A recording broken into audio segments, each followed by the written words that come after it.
মনে হচ্ছে ফাইবার ওই একটা হাত আছে কিন্তু এখনো কিন্তু এখান থেকে না সুন্দর লাগছে দেখ।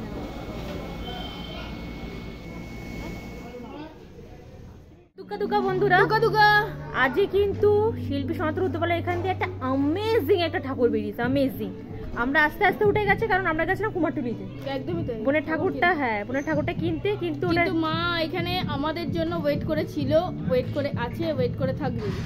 সেই হিসাবেই মা, আমি ভাবতে পারিনি, সত্যি আমার কাছে আনএক্সপেক্টেড যে আমি এসে তুলতে পারবো। আমি যতটুকু তুলে তোমাদের কাছে বোঝাতে পেরেছি, তুলে ধরার মধ্যে তো একটা বোঝানোর ব্যাপার থাকে, সেই বোঝানোটা যতটুকু তোমাদের বোঝাতে পেরেছি পুরোটাই দীপিকা ভিডিও করেছে আজকে। তো পুরো ভিডিওটা স্কিপ না করে দেখতে থাকতে, একটা দুর্দান্ত থিম বলা যায়, মানে এইরকম ভাবনা আমরা সমস্ত জগৎটাকে তুলে ধরেছি ওই একটা ফ্রেমের মধ্যে, একটা পুরো চালিয়ে, আর তার সাথে মানে ঠাকুরের ব্যাকগ্রাউন্ডটার মধ্যে সমস্ত কিছু তুলে ধরেছে। তো তোমাদেরও খুব ভালো লাগবে, তোমরা দেখো আর কমেন্ট করে জানিও কেমন লেগেছে। স্কিপ না করে দেখতে থাকো আর সঙ্গে থাকো।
আচ্ছা, তোমাদের একটা কথা বলি,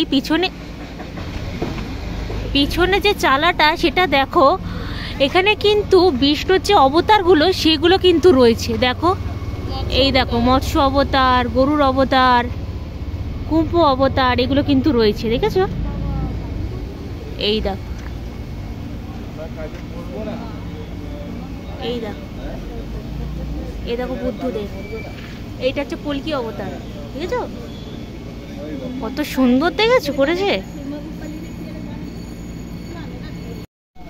এই দেখো আঁচলটা আমাদের পুরো পদ্ম করা, তাই না?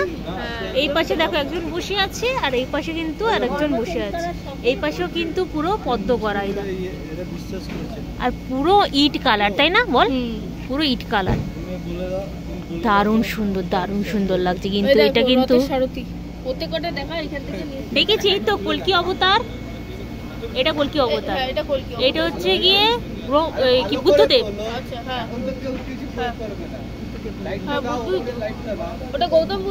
হ্যাঁ, গৌতম বুদ্ধ। ওই দেখো ওপরে কিন্তু রাম রয়েছে, ওই পাশে আরো রয়েছে, দেখো।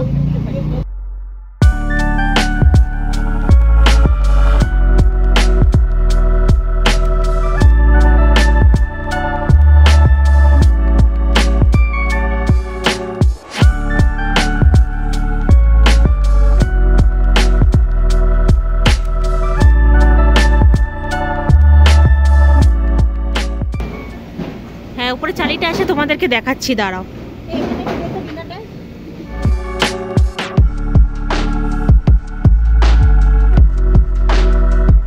কত সুন্দর লাগছে দেখতে, অপূর্ব অপূর্ব। আমরা আসতে কিন্তু লেট হয়ে গেছে, সেই কারণে কিন্তু ঠাকুর কিন্তু উঠে গেছে ওপরে। আমরা যেহেতু কুমারটুলি গেছিলাম ঠাকুর আনা, সেই ভিডিও তোমরা দেখতে পাবে। তো এইভাবেই জন্য তোমাদের সাথে শেয়ার করছি।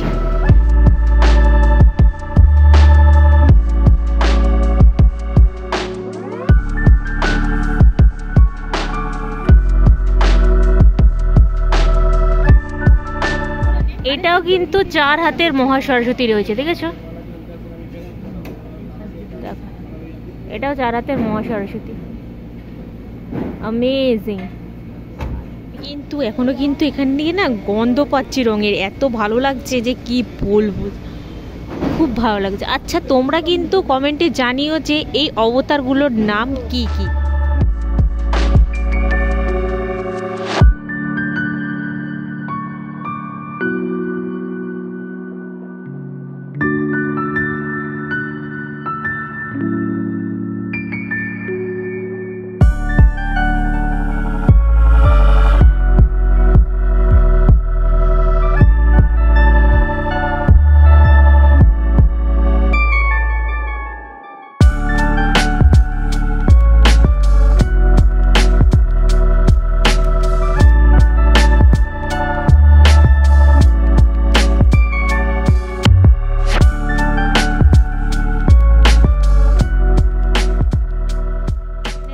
নারায়ণ কিন্তু রয়েছে অনন্ত শয্যা, এখানে হয়েছে মা লক্ষ্মী পায়ের কাছে বসে আছে, আর পিছনে যে সমন্ত মন্থনটা হয়েছে সেটাই মনে হচ্ছে তুলে ধরা হয়েছে। এখানে ব্রহ্মাদেব কিন্তু বসে রয়েছে।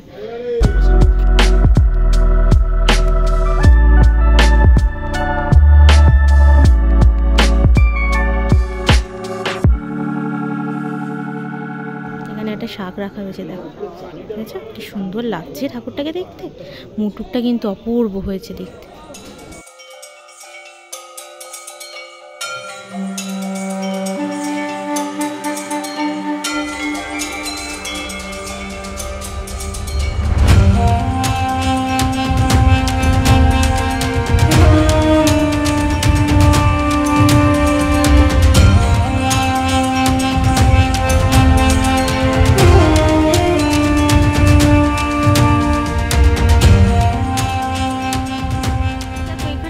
কিন্তু দুর্গা ঠাকুরের মুখ দেখতে পাচ্ছ, হ্যাঁ দুখানা হাত রয়েছে, এগুলো না সোলার, দেখেছো সোলার এগুলো। আর এটা কিসের আমি ঠিক বুঝতে পারছি না, এইগুলো কিসের দেখো তো, এগুলো কিসের, কাগজের মনে হচ্ছে বুঝলে, তার উপরে মনে হচ্ছে ফাইবার, ওই একটা হাত আছে, হ্যাঁ হাতগুলো তো ইয়ে সোলার। দেখি একটুখানি এগুলো কিসের, হ্যাঁ এগুলো ফাইবারের, ফাইবার, হ্যাঁ এই যে ফাইবারের, ঠিক আছে কি সুন্দর দুর্গা ঠাকুর। আজকের এই ভিডিওটা ছিল এতটুকুই। তোমাদের ভিডিওটা কেমন লাগলো অবশ্যই কিন্তু কমেন্ট করে জানিও, আর ভালো লেগে থাকলে কি করতে হবে অবশ্যই জানাও, তুই like comment share and subscribe করে দিও। দেখা হচ্ছে খুব তাড়াতাড়ি নেক্সট ব্লগে, ততক্ষণের জন্য সবাই সুস্থ থেকো, ভালো থেকো, সঙ্গে থেকো।